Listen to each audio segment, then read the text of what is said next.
कल टेंस पढ़े थे हम लोग, तो टोटली कंसेप्ट हम लोग समझे थे, लेकिन आज हम लोग समझेंगे कि जब एक सेंटेंस में दो दो वर्ब उपस्थित हो, एक सेंटेंस में दो दो वर्ब उपस्थित हो, तो उसका ट्रांसलेशन हम लोग कैसे करेंगे, किस वर्ब की मान्यता पहले देंगे, किस वर्ब को आगे, किस वर्ब को पीछे लिखेंगे।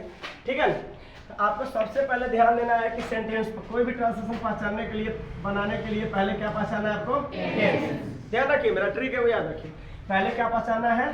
टेंस।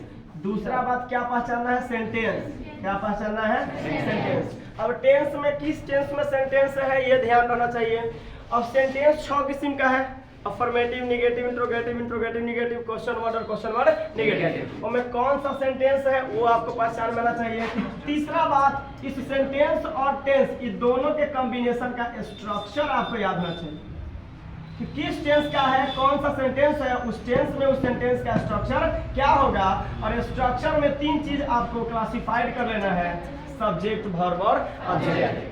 जब इतना बात आपको पता चल जाएगा तो दुनिया का कोई भी ट्रांसलेशन आपसे बच नहीं सकता। ठीक है ना, तो ध्यान दीजिएगा। इसको बनाने के लिए मैं तुमसे बात करना चाहता हूँ, किस टेंस में बाबू? सिंपल प्रेजेंट टेंस में। ना बारीकी से देखिएगा, 0 लेवल से, सिंपल प्रेजेंट टेंस।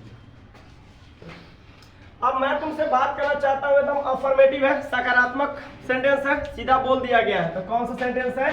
अफर्मेटिव। कौन सेंटेंस है?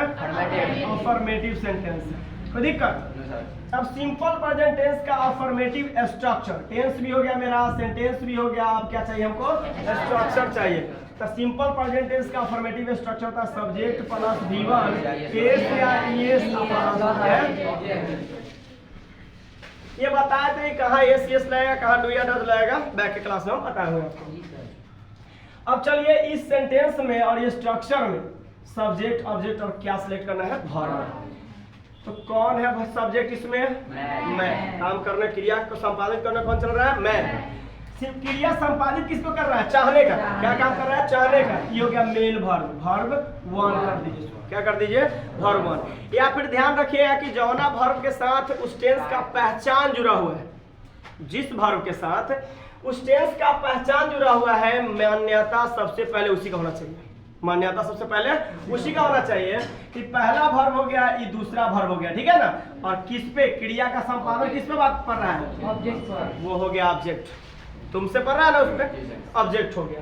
अब आपको ध्यान रखना है कि ई वाले वर्ड को लेफ्ट टू राइट बनाना है, इसको भी लेफ्ट टू राइट बनाना है, बाकी जो बच जाए उसको राइट टू लेफ्ट लेके आना है, राइट टू लेफ्ट। कहने का मतलब है कि जो जो चीज का मान्यता हम पहले दे रहे हैं उसको पहले लिख देना है, और जिसका मान्यता बाद में देना है उसको उल्टा इधर से ट्रांसलेट करते हुए तब लिखेंगे।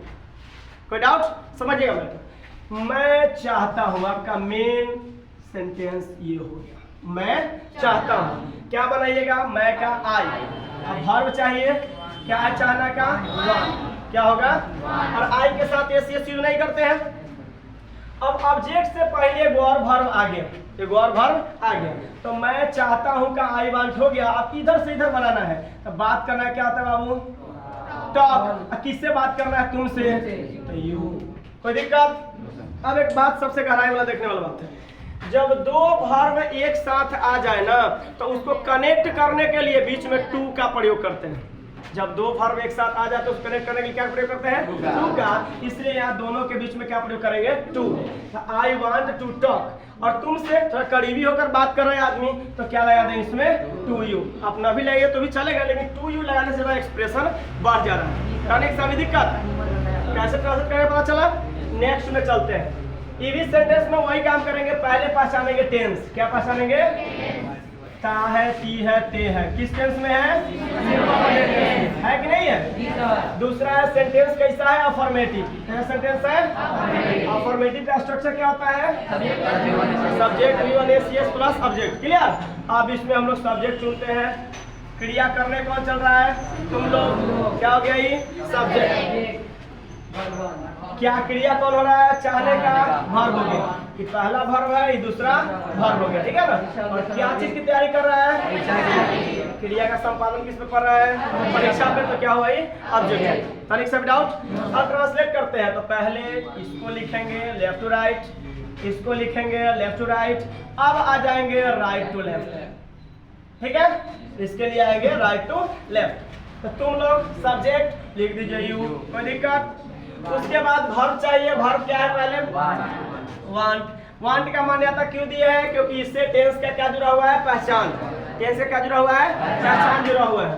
तो क्या हो गया? You want. अब क्या प्रयोग करेगा? ऑब्जेक्ट। लेकिन ऑब्जेक्ट से पहले क्या है?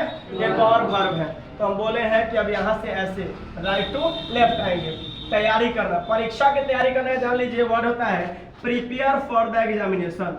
प्रिपेयर फॉर द एग्जामिनेशन, ठीक है। इसका मतलब होता है परीक्षा की तैयारी करना। ये वर्ड एक साथ सेट ही चलता है। परीक्षा की तैयारी करना क्या होगा? परीक्षा की तैयारी करना, ठीक है ना। अब देखिए यहाँ पे यू वांट और तैयारी करना है, क्या लिखे? प्रिपेयर। क्या लिखेंगे? प्रिपेयर। और परीक्षा की तैयारी करने का वर्ड क्या होता है? Prepare for the examination. क्या लिखेंगे? एग्जामिनेशन। कोई दिक्कत? अब दो वर्ब एक साथ हो गया, इसके बीच में क्या लगाए हम? टू लगाएंगे। क्यों? दोनों वर्ब को कनेक्ट करने के लिए। तनिक सा भी दिक्कत?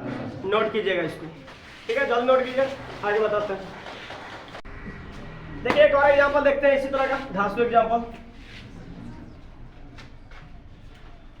क्या एग्जांपल है? बोलिए। मैं झूठ बोलना पसंद नहीं करता। मैं झूठ बोलना पसंद नहीं करता। ध्यान दीजिएगा, थोड़ा सा इसमें चेंजिंग आ गया। पहली बात की ताहूं, टेंस आपको पहचानना है। क्या पहचानना है? टेंस। आपका टेंस तो सिंपल प्रेजेंट टेंस है, ठीक है ना। अभी तो सिंपल प्रेजेंट टेंस में ही चल रहे हैं, तो इसी को बारीकी से समझ लेते हैं। दूसरा बात है सेंटेंस। सेंटेंस आपका बाबू निगेटिव हो गया। क्या हो गया? निगेटिव सेंटेंस हो गया। हो गया कि नहीं हो गया? निगेटिव सेंटेंस हो गया, है ना। तो अब सिंपल प्रेजेंट टेंस का निगेटिव स्ट्रक्चर क्या होता है? ये दिमाग में डाल लीजिए। सब्जेक्ट प्लस डू या डज प्लस नॉट, तब भी वन, तब क्या होगा? ऑब्जेक्ट। कोई दिक्कत? अब हमको स्ट्रक्चर इसका दिमाग में भी आ गया ना सेंटेंस के हिसाब से। अब सब्जेक्ट वर्ब ऑब्जेक्ट चुन करके काम कर देते हैं। तो देखिए क्रिया करने कौन चल रहा है? मैं। सब्जेक्ट हो गया। हो क्या यार इसके द्वारा रहा है? पसंद करना। क्या हो रहा है? पसंद करना। तो पसंद करना क्या हो गया? वर्ब। अब यहाँ पे नहीं लिखे ना, इस नहीं को अगर यहाँ लिखे तो ज्यादा बेहतर होगा, ताकि वर्ब आपका एक साथ दिखेगा। पसंद करना क्या हो गया? ये वर्ब हो गया। एक झूठ बोलना होता है, ये बोलना भी क्या हो गया? वर्ब हो गया। ये पहला वर्ब हो गया, क्या हो गया? दूसरा। और यह निगेटिव वर्ड हो गया। नहीं जो है नकारात्मक, इनकार देना, ये निगेटिव वर्ड हो गया। और झूठ क्या हो गया? ये ऑब्जेक्ट हो गया। तो मैं को आप लेफ्ट टू राइट लिखिए, पसंद करना को भी लेफ्ट टू राइट लिखिए, नॉट को तो जहाँ लिखना हुआ लगा ही देना है। उसके बाद झूठ बोलना को राइट टू लेफ्ट लिखना है। राइट टू लेफ्ट लिखना है। अब सब्जेक्ट मैं का इंग्लिश क्या होता है? और आई में डू या डज क्या लगता है? कल क्लास में बताते हैं डू लगता है। क्या लगता है? I do. फिर सेंटेंस में आइए, क्या मांग रहा है आपसे? नॉट। तब मांग रहा है वर्ब। पहला मान्यता किसको दीजिएगा? पसंद करना, क्योंकि इसमें टेंस का पहचान जुड़ा हुआ है। सही बोल रहे हैं।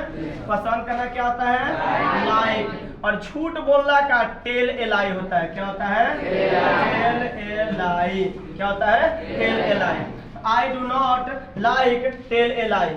मैं झूठ बोलना नहीं पसंद करता हूँ। ट्रांसलेट तो हो गया, लेकिन कुछ ना कुछ इसमें बाकी रह गया। क्या बाकी रह गया? टू को वर्ब के साथ बोले थे कि बीच में क्या देना है? टू, कनेक्ट करने के लिए। तो इसमें टू लगा देंगे तो इसमें थोड़ा सा सुंदरता बढ़ जाएगा। तो I do not like to tell a lie मतलब मैं झूठ बोलना पसंद नहीं करता। कोई दिक्कत?